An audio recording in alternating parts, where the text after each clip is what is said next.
हाँ भाई, good morning बुजुर्गों, गुड मॉर्निंग। क्या पढ़ रहे थे कल लास्ट में? नहीं, बायोटेक तो पढ़ रहे थे, पर बायोटेक में क्या पढ़ रहे थे? चिपचिपे सिरे। कल लास्ट में आपने स्टिकी एंड चिपचिपे सिरे पढ़े थे। ओके ओके, ठीक है भाई। पेपर लगा था कल, तो पेपर की तो आंसर मिल जाएगी आपको।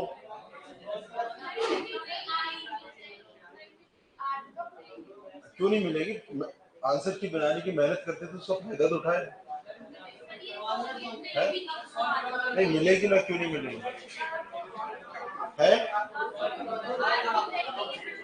फिर भी मैं एक बार अभी लास्ट में डिस्कस कर लूंगा, ठीक है? अभी लास्ट में अपन थोड़ा पेपर डिस्कस कर लेंगे एक बार, पेपर की क्वेश्चन आंसर भी लगा लेंगे, ठीक है? देखो सुनो भाई, अपन ने लास्ट क्लास के अंदर लास्ट क्लास में डिस्कस किया था आरी के काटने की क्रियाविधि, ठीक है? और आरी में आपने इको आर फर्स्ट के काटने की क्रियाविधि पढ़ी थी कि Eco R first enzyme DNA को कैसे कट करता है, कहां से काटता है, किस प्रकार से काटता है, ठीक है? अब आज अपन पढ़ेंगे कि सर आरी का नोमेनक्लेचर, आरी का नामकरण कैसे करते हैं, आरी का नाम कैसे दिया जाता है, ठीक है? स्टार्ट करें? ओके। कल लास्ट में आपने आरी द्वारा काट के, इको आर फर्स्ट द्वारा काट के और चिपचिपे सिरों का निर्माण कर लिया था। ये तो कहानी हो गई थी इको आर फर्स्ट की। अब है आरी का नामकरण। आरी का नामकरण, आरी का नामकरण कैसे करते हैं, इस बात को सुनना। देखो, कोई भी आरी जो होता है, कोई भी एंजाइम होता है आरी, डीएनए को काटने वाला, ये आप सबको पता भाई। आरी अपन कहां से लाते हैं? आरी कहां से लेके आए अपन? जीवाणु कोशिकाओं से। कहां से लाते हैं? जीवाणु कोशिकाओं से। भाई आरी पाए जाते हैं जीवाणु कोशिकाओं में। कैसे पाए जाते हैं, मैंने फर्स्ट क्लास में आपको समझाया था, ठीक है? आरी की जो फर्स्ट क्लास थी उसमें मैंने ये डिस्कस किया था कि आरी कहां से आए, ठीक है? और आरी क्या काम करते हैं, कैसे होते हैं, ठीक है? और किस काम के लिए डेवलप हुए थे जीवाणु कोशिकाओं में, वो सारी चीजें अपन ने डिस्कस की थी, ठीक है? आरी को पृथक किया जाता है जीवाणु कोशिकाओं से। आरी कहां से पृथक किए जाते हैं? आरी जीवाणु कोशिकाओं से पृथक की जाते हैं। जीवाणु कोशिका से पृथक किए जाते हैं, पृथक किए जाते हैं। तो जिस जीवाणु कोशिका से आरी को पृथक करते हैं, पृथक किए जाते हैं। देखो, आरी को जिस जीवाणु से निकालते हैं, उसी जीवाणु के आधार पर क्या रखा जाता है? आरी का नाम रखा जाता है। जिस जीवाणु से अपन ने आरी को निकाला, उसी के आधार पर क्या रखना है? नाम रखना है, ठीक है? उसी के आधार पर क्या रखना है? नाम रखना है। भाई सर, जैसे मान लो इस्चेरेशिया कोलाई जीवाणु, भाई निकालेंगे तो जीवाणु से ही, और तो कोई ऑप्शन नहीं है ना अपने पास। भाई जीवाणु से निकालेंगे, जिस जीवाणु से निकाल रहे हैं उसी के बेस पर उसका क्या रखेंगे? नाम रखेंगे। किस आधार पर रखेंगे? सुनो, जीवाणु कोशिका, जैसे कोई भी जीवाणु कोशिका है, मान लो ये इस्चेरेशिया कोलाई है, इस्चेरेशिया कोलाई जीवाणु है, ठीक है? तो जीवाणु का जो भी नाम होता है, तुम्हें पता है साइंटिफिक नेम के अंदर, किसी भी साइंटिफिक नेम में पहला उसका वंश नाम होता है और दूसरा नाम किसका होता है? जाति का। जैसे होमो सेपियंस, होमो क्या है? वंश है। होमो क्या है? वंश। और सेपियंस क्या है? जाति। वैसे ही इस्चेरेशिया क्या है? वंश, जीनस। और कोलाई क्या है? जाति, ठीक है? ऐसे नाम में दो शब्द होते हैं, पहला वंश और दूसरा जाति, ठीक है? जीवाणु कोशिकाओं के बहुत सारे प्रभेद भी होते हैं। एक जीवाणु के बहुत सारे प्रभेद होते हैं। प्रभेद मतलब आप ऐसे समझ सकते हो कि प्रभेद मतलब बहुत सारे रूप। एक कोशिका के अनेक रूप हो सकते हैं। इससे नीचे कोलाई के बहुत सारे रूप हो सकते हैं। अच्छा, आपने कोरोना वायरस के अंदर जब कोरोना का कहर चल रहा था, तो उस समय तो आपने देखा होगा ना भाई, सर हमने ये सुना था कि alpha, beta, gamma, delta strain आ रहे हैं। कोरोना का गामा स्ट्रेन आ गया, कोरोना का डेल्टा स्ट्रेन आ गया। तो डेल्टा स्ट्रेन, गामा स्ट्रेन, इनका मतलब होता है प्रभेद। स्ट्रेन मतलब प्रभेद, प्रभेद मतलब रूप, यानी कोरोना की रूप है। कोरोना वायरस के अलग अलग रूप हैं। जैसे जैसे सर अल्फा रूप है, बीटा है, गामा है। इसी प्रकार से जैसे साल्मोनेला टाइफी है, ठीक है? न्यूमोनिया करने वाला स्ट्रेप्टोकोकस न्यूमोनी है जिसके आर प्रभेद, एस प्रभेद, 2 प्रभेद होती है, ठीक है, यानी 2 रूप होते हैं एक जीवाणु। जैसे मनुष्य है, मनुष्य के 2 रूप है, नर और मादा है, तो दोनों मनुष्य। वैसे जीवाणु जो होता है, एक जीवाणु कोशिका के 2 रूप होते हैं, 2 या 2 से ज्यादा रूप होते हैं, जिन्हें क्या कहते हैं अपन, उन रूपों को क्या कहते हैं, प्रभेद कहते हैं। जैसे ई कोलाई का मान लो आर प्रभेद, ई कोलाई का आर प्रभेद, ई कोलाई का एस प्रभेद, एक आर रूप होता है, एस रूप होता है, ऐसे प्रभेद पाए जाते हैं, ठीक है। तो जिस जीवाणु से आरी को निकालेंगे उसके बेसिस पर नाम कैसे रखना है वो कहानी सुनो। नाम कैसे रखना है सर, ये तो बेसिक चीजें समझ में आ गई आपको, भाई प्रभेद क्या है और नाम में कितने शब्द होते हैं, अरे आ गई क्या। एक नाम में किसी भी नाम के अंदर पहला नाम वंश का होता है, दूसरा नाम जाति का। प्रभेद का मतलब क्या होता है, जीवाणु के रूप। जब भी किसी आरी का नामकरण किया जाता है तो नाम में सबसे पहला जो अक्षर लिखा जाता है, प्रथम अक्षर, सुनना ध्यान से, प्रथम अक्षर, इसे सुनना, ये नियम है और नियमों के अनुसार आप किसी भी आरी का नोमेनक्लेचर कर सकते हैं, किसी भी आरी का नामकरण आप कर सकते हैं, ठीक है। पहला अक्षर क्या लिखोगे, आरी के नाम का जो सबसे पहला अक्षर होता है वो होता है कि आपने जिस जीवाणु से आरी को निकाला है, जिस जीवाणु से आरी को निकाला है उस जीवाणु का प्रथम अक्षर, यानी वंश का पहला अक्षर, वंश का पहला अक्षर, ठीक है। प्रथम अक्षर क्या होता है नाम में, जीवाणु के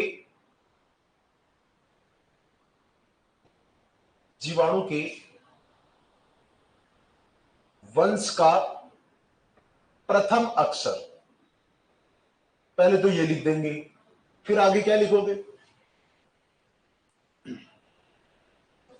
फिर द्वितीय, दूसरा और तीसरा अक्षर, द्वितीय व तृतीय अक्षर, आरी के नाम का दूसरा और तीसरा अक्षर कहां का लिखोगे, दूसरा तीसरा अक्षर आप लिखोगे जीवाणु के जाति के प्रथम 2 अक्षर, प्रथम 2 अक्षर वो क्या लिखेंगे, फिर अगले दूसरे तीसरे 3 अक्षर हो गए। चौथा क्या लिखोगे, चौथा अक्षर क्या लिखोगे, यानी तीसरे चरण में क्या करना है, तीसरे चरण में लिखोगे जीवाणु का प्रभेद। चरण तीसरा होगा लेकिन अक्षर कौन सा होगा, चौथा। चौथा अक्षर क्या लिखोगे आप, जीवाणु का प्रभेद। और मान लो सर किसी जीवाणु का कोई प्रभेद ही ना हो, कोई रूप ना हो, तो अरे जरूरी थोड़ी भी सारे जीवाणु के रूप होते ही हैं, किसी का मान लो कोई रूप ना हो तो कुछ नहीं लिखेंगे, समझ गए, तो कुछ नहीं लिखेंगे, बस खाली छोड़ेंगे, आगे बढ़ेंगे, अगले स्टेप पे जाएंगे। चौथी स्टेप क्या है, फोर्थ स्टेप होता है रोमन संख्या में अंक लिखा हुआ मिलता है, रोमन अंक। रोमन अंक जैसे आपने देखा ना, अपन ने लिखा था Eco R first, Hind second, ठीक है, हिंड फर्स्ट, साल फर्स्ट, बामेज फर्स्ट, ऐसे बहुत सारे आरी के लास्ट में क्या लिखा होगा, फर्स्ट सेकंड थर्ड, ऐसे कुछ लिखा होगा, रोमन संख्या में अंक लिखा होगा। तो रोमन अंक किसे डिफाइन करता है,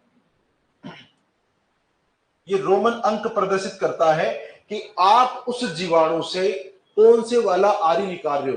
पहली बार निकाल रहे हो तो फर्स्ट लिखोगे, दूसरी बार निकाल रहे हो सेकंड लिखोगे, आपने 2 बार निकाल ले, तीसरी बार आप आरी निकाल रहे हो तो क्या लिखोगे, थर्ड लिखोगे। यानी जीवाणु से पृथक करने का क्रम, सही बात है, पृथक करने का क्रम। ये बात समझ गए क्या आप, ये चारों पॉइंट समझ गए क्या, अरे समझ गए क्या, फिर इसे घूंघट की तरीके से पड़े हो पीछे है, तुम्हारा ध्यान कहां दोनों का, उठो वहां से, खड़े हो, हाँ खड़े हो,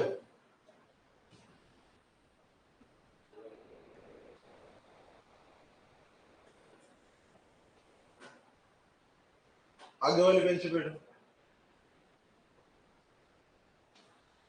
तो इससे आगे आ जा,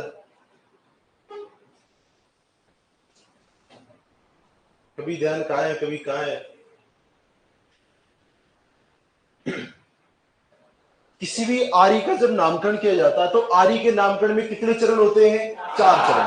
सबसे पहले चरण में क्या लिखा जाता है, प्रथम अक्षर काय का होता है, ठीक है। दूसरे चरण में कौन से अक्षर लिखने हैं, उसमें क्या लिखोगे, ठीक है। चौथा अक्षर फिर क्या लिखोगे, जीवाणु का, और लास्ट में रोमन अंक क्या लिखोगे, जीवाणु से पृथक करने का क्रम, जीवाणु से पृथक करने का क्रम।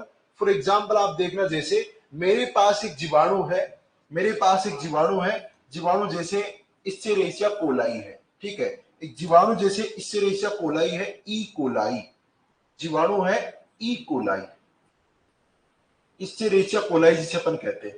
और इस कोलाई का कौन सा प्रभेद है? इसका है आर प्रभेद। कौन सा प्रभेद? ये इस्चेरेशिया कोलाई का कौन सा प्रभेद है भाई? आर प्रभेद, ठीक है। इसके अंदर ये इसका डीएनए है और इसके अंदर बहुत सारे क्या पाए जाते हैं? आरी पाए जाते हैं। हमने पहली बार इससे आरी निकाला, ये आरी अपन ने पृथक किया, ये पृथक किया, सबसे पहला निकाला है पृथक, प्रथम बार। कौन सी बार कर रहे हैं? ये लो। अब आप नाम लिख सकते हो, नहीं लिख सकते सारी का? मैंने आपको सारी बात बता दी, अब तो आप नाम लिख दोगे अपने आप। कैसे लिखोगे? सुनो, सर आपने पहली बार आरी को लग किया कहां से? ई कोलाई से। नाम ऐसे लिखेंगे, आरी के नाम का सबसे पहला अक्षर, जीवाणु के नाम वंश का क्या होगा? पहला अक्षर। जीवाणु के वंश का पहला अक्षर क्या है? ई, यानी इस्चेरेशिया का ई। तो पहला वर्ड ले लिया कौन सा? ई। पहला वर्ड ले लिया आपने ई, ठीक है। ई के बाद में दूसरा और तीसरा अक्षर क्या लिखोगे? जाति के प्रथम दो अक्षर। जाति क्या है इसकी? कोलाई। जाति क्या है? कोलाई। कोलाई के शुरू के दो अक्षर क्या है? सी और ओ, सी ओ लिख दिए। अब आ जाओ, चौथा अक्षर क्या लिखोगे? प्रभेद। प्रभेद कौन सा है? आर प्रभेद, ये लिख दिया आर। पहली बार निकाल रहे हैं क्या? तो क्या लिखोगे? क्या नाम बन गया? समझ में आया क्या? इसी प्रकार से मान लो जैसे दूसरा जीवाणु है, एक दूसरा जीवाणु है, जैसे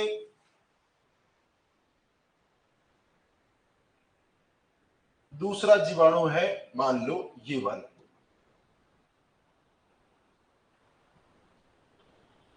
और इस जीवाणु का नाम है हीमोफिलस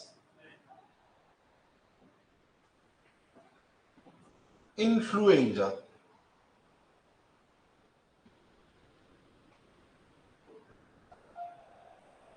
हीमोफिलस इन्फ्लुएंजा। और इसका कौन सा प्रभेद है? इसका प्रभेद है डी प्रभेद। कौन सा प्रभेद है? डी प्रभेद। सुनना ध्यान से, इस जीवाणु से मैंने पहली बार, ये जीवाणु है और ये इसका डीएनए है, इसमें बहुत सारे प्रकार के आरी यहां पर पाए जाते हैं। यहां पर बहुत सारे आरी इसमें। एक जीवाणु में ऐसा नहीं है भाई सिर्फ एक ही आरी होता है, एक जीवाणु में एक ही आरी नहीं होता, बहुत सारे आरी होते हैं, ठीक है। जैसे अपन ने मान लो दो स्टेप सुनना, अब मैंने पहली बार आरी को पृथक किया। कौन सी बार? प्रथम बार, ठीक है। और फिर प्रथम बार करने के बाद फिर क्या किया? दूसरी बार। फिर क्या किया? दूसरी बार। पहली बार किया और दूसरी बार किया। यहां पर एक बहुत इंपॉर्टेंट बात और बताने वाला हूं जो कल मैं आपको नोट में लिखवाने वाला था, ठीक है, सुनना। हीमोफिलस इन्फ्लुएंजा के डी प्रभेद से, ठीक है, उसके डी प्रभेद से हमने सबसे पहला आरी निकाला, तो क्या नाम रखोगे? पहला वंश का अक्षर लिखोगे। वंश का अक्षर बताओ, है? कलर, कलर जो तुम चाहो, है? काला? चलो आज लाल ले लेते हैं। सुनो रे, देखो इसका नाम क्या होगा सर? इसका नाम होगा, सबसे पहले आपने क्या लिखा? वंश का प्रथम अक्षर। अब बताओ जाति के शुरू के दो अक्षर कौन से हैं? आई एन बन गया। अब क्या लिखोगे? क्या बना? अब कौन सी बार पृथक कर रहे हो? तो क्या नाम बनेगा? Hind first. और दूसरी बार कर रहे हो तो क्या नाम बनेगा? Hind second. बनेगा कि नहीं बनेगा? बात समझ आ रही है क्या? कि सर किस प्रकार एक आरी का नामकरण किया जाता है, बात समझ आ रही है आपको? अब यहां से एक इंपॉर्टेंट बात और समझना, सबसे पहली बार खोजा गया, प्रथम खोजा गया, प्रथम खोजा गया आरी कौन सा है? प्रथम खोजा गया आरी कौन सा होता है? हिंड सैकिड। कौन सा होता है? हिंड सैकिड। सबसे पहली बार जिस आरी की खोज हुई थी वो कौन सा था? हिंड सैकिड, सर जब सबसे पहली बार खोज हुई तो फर्स्ट आना चाहिए ना इसका नाम। देखो, खोजा सबसे पहले, जैसे मैंने इस रूम में आप इतने सारे लोगों को देखा, पहली नजर विकास पे पड़ी, ठीक है, पहली नजर विकास पे पड़ी, अरे हाथ देके विकास को निकाला कि विकास नहीं आया, कोई दूसरा आ गया। मैं निकाला ना ऊपर से, मैंने देखा और हाथ से विकास को निकालने की कोशिश की, पर विकास नहीं निकला, टपोरी साथ वाला हाथ में आ गया मानो ऐसे, ठीक है, हाथ में आ गया। तो अब इसका मतलब ये हुआ कि खोजा थोड़ी था इसको, मेरा मकसद इसको उठाना थोड़ी था, पर ये आ गया। फिर मैंने दोबारा कोशिश की, फिर विकास आया, यानी पहली बार जीवाणु कोशिकाओं में खोज किसकी हुई, देखा किसको गया, हिंड सेकंड को। लेकिन जब पृथक किया तो जो पृथक किया वो हिंड सेकंड नहीं था, जो देखा वो नहीं था, तो उसका नाम हिंड फर्स्ट रख दिया। और फिर दूसरी बार में ये अलग हुआ, दूसरी बार में निकला, इसलिए नाम में क्या है इसके, हिंड सेकंड। लेकिन खोजा सबसे पहले था इसको, खोज पहले लिया था, पृथक दूसरी बार में किया, पृथक दूसरी बार में किया, इसे नाम क्या बन गया, हिंड सेकंड। इतनी कहानी क्लियर है क्या? ठीक है, इतना मामला क्लियर है, हिंड फर्स्ट और हिंड सेकंड। तो हिंड सेकंड कौन सा आ रही है भाई, प्रथम खोजा गया आ रही, जिसे क्या किया गया, दूसरी बार में पृथक किया, दूसरी बार में जीवाणु से, जीवाणु से पृथक किया। बात समझ में आ गई क्या आपको? किसी भी आरी का नामकरण कैसे किया जाता है, कर लोगे क्या, कर लोगे पक्का? ठीक है, आ जाओ फिर, हेडिंग लगाओ।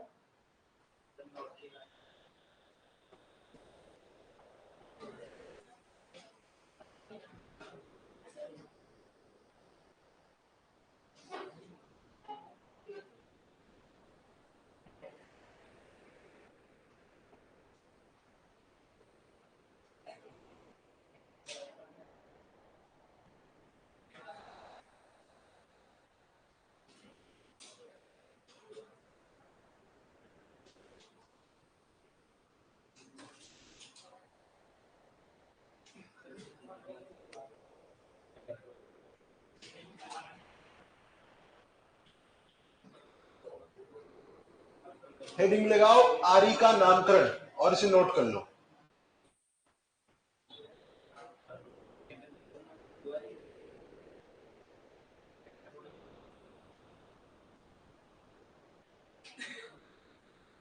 नोट करो फटाफट।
हाँ, उतार लिया क्या?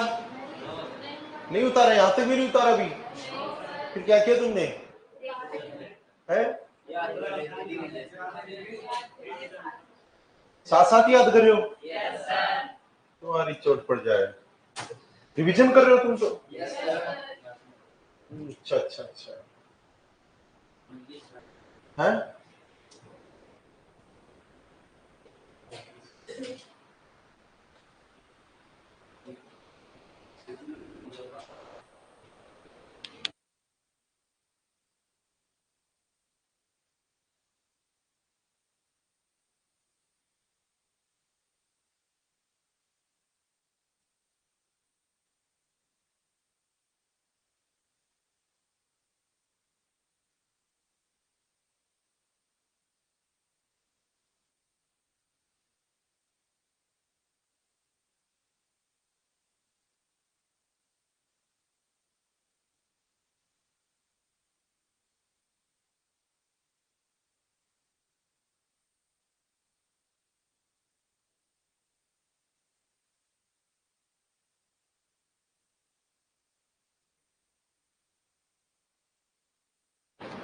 हाँ भाई, ये एग्जाम्पल लिख लो, ये दोनों एग्जाम्पल लिख लो।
ये आरी का नामकरण, आरी के नोमेनक्लेचर की बातें हैं, और इसी के साथ टॉपिक आरी वाला क्या हो गया, कंप्लीट। ये अपन ने आरी के बारे में पढ़ा। आरी क्या काम करता है, आरी कैसे काम करता है, आरी का नाम कैसे रखा जाता, सब चीजें अपन ने डिस्कस कर ली। अब चलते अपन दूसरे एंजाइम पर। अब देखो बाकी एंजाइम छोटे छोटे हैं, उनके बारे में ज्यादा डिटेल से अपन स्टडी नहीं करना, सिर्फ दो दो तीन तीन लाइन उनके बारे में पढ़नी भी, वो क्या काम करते हैं। एंजाइम जैसे DNA ligase, DNA polymerase, lysozyme, cellulase, chitinase, ये सब क्या काम करते हैं।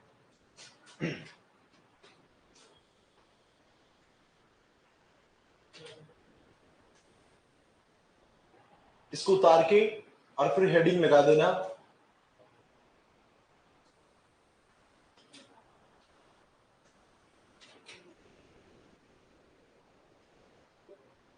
हेडिंग लगा दो DNA ligase, DNA ligase.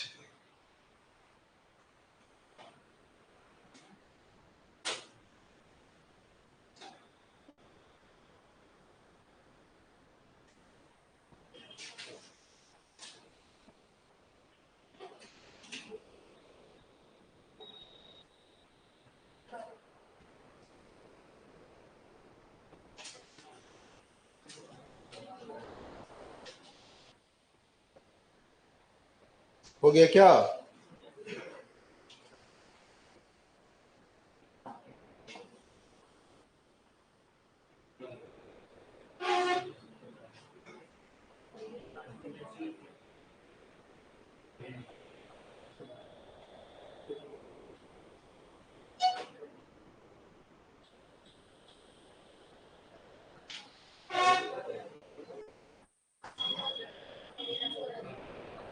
DNA ligase, अरे उतार लिया इसको, ठीक है।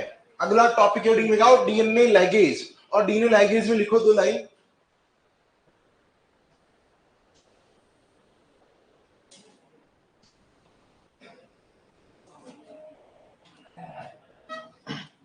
सुनो भी, डीएनए लाइगेज एंजाइम है, डीएनए लाइगेज। देखो आरी डीएनए को काटने का काम करता है, आरी क्या काम करता है, डीएनए को काटने का, और ये डीएनए लाइगेज डीएनए खंडों को क्या करता है, वापस जोड़ने का काम करता है, इसलिए आरई को क्या कहा जाता है, आणविक कैंची कहा जाता है। ये भी लिखेंगे अपन नोट में कि आरई को क्या कहते हैं, आणविक कैंची। और डीएनए लाइगेज को क्या कहते हैं, आणविक गोंद। इसे कहते हैं आणविक गोंद, क्योंकि ये टूटे हुए डीएनए खंडों को क्या कर देता है, आपस में वापस से जोड़ देता है, वापस से रिजॉइन कर देता है, इसलिए इसे कहते हैं डीएनए लाइगेज या आणविक गोंद। इसकी खोज की थी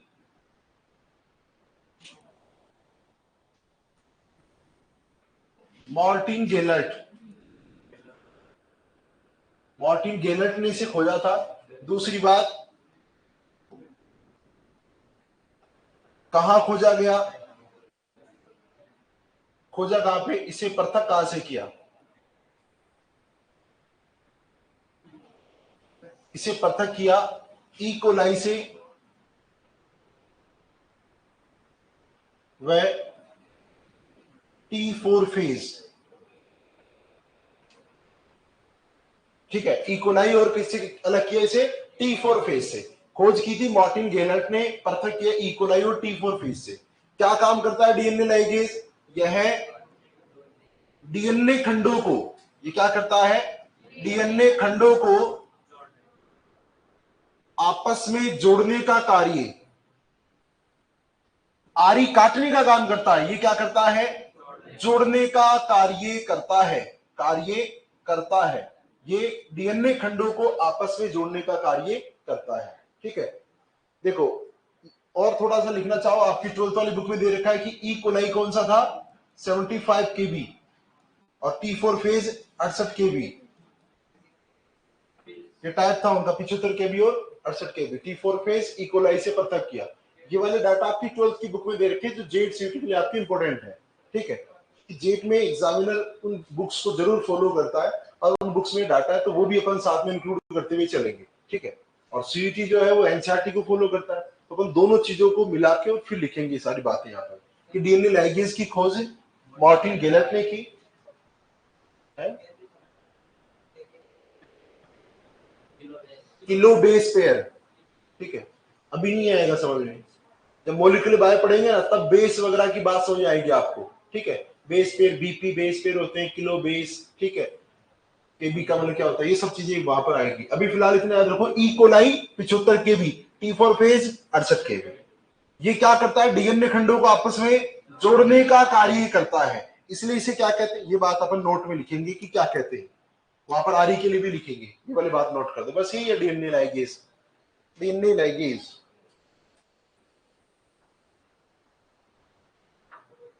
DNA ligase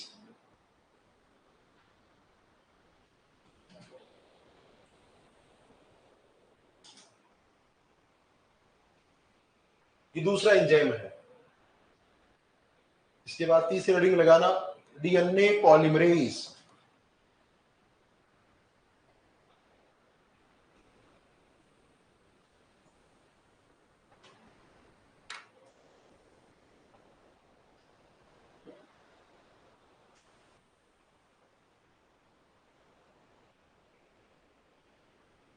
DNA ligase Martin Gellert, कहां से अलग किया, इकोलाई और T4 फेज से। क्या काम करता है, डीएनए खंडों को जोड़ने का कार्य करता है। तो ये हेडिंग मत लगाना, पहले अपन नोट तो लिखेंगे, नोट लिखेंगे पहले, नोट में यहीं पर इंक्लूड कर देता हूं, आप इसे उतार के उसको भी उतारना।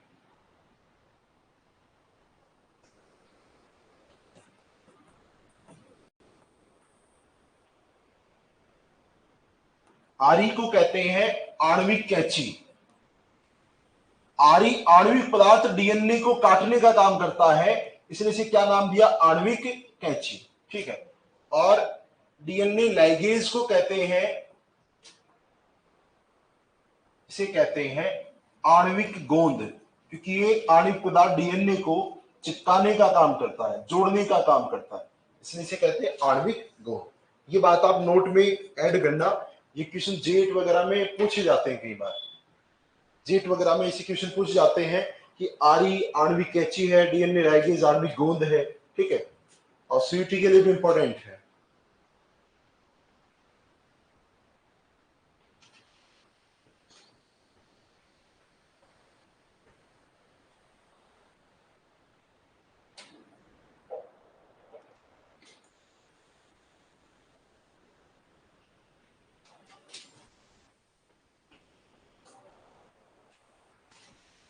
और इसके बाद तीसरे एंजाइम की हेडिंग लगाना डीएनए पॉलीमरेज। तीसरा एंजाइम है डीएनए पॉलीमरेज, डीएनए पॉलीमरेज। और डीएनए पॉलीमरेज को पढ़ेंगे अपन नेक्स्ट क्लास में। हाँ, डीएनए पॉलीमरेज, इसके अलावा बाकी एंजाइम जैसे लाइसोजाइम, सेलुलोज, काइटिनेज, और इनको पढ़ते हुए अपन कल डिस्कस करेंगे वाहक के बारे में। ये एंजाइम पूरे हो जाएंगे, फिर वाहक पढ़ेंगे। एंजाइम तो और 10 मिनट का टॉपिक है, उसके बाद अपन वाहक के बारे में पढ़ेंगे। अभी अपन थोड़ा पेपर डिस्कस कर लेते हैं एक बार, ठीक है? लाओ पेपर दे दो मुझे।